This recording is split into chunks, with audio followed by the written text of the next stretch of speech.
le secteur d'Alaï, à Francheville ou à Tassin, sachez que le 15 et le 22 mars, vous avez un véritable choix structurant à faire et qui va impacter votre qualité de vie pendant des années. Première option, un métro.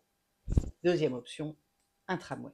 Forcément, on a compris que la question des travaux dans cette ville était assez Et sensible. justement, un tunnel se fait par-dessous, donc il n'y a pas de travaux apparents. Il oublie un petit détail. Pour creuser un tunnel, il faut sortir des matériaux.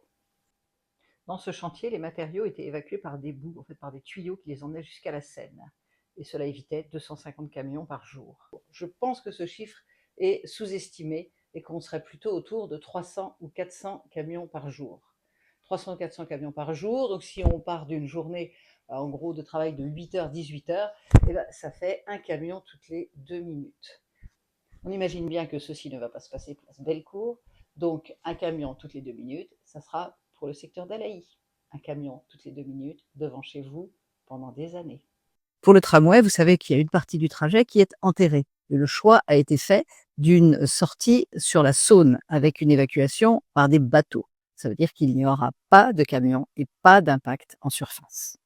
L'autre raison pour que le tramway ne soit pas enterré jusqu'à Alaï, c'est que cela empêcherait toute prolongation vers Craponne et génère un surcoût de plus d'1 milliard d'euros.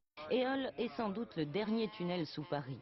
À l'avenir, le gouvernement annonce des projets moins coûteux comme le tramway pour assurer...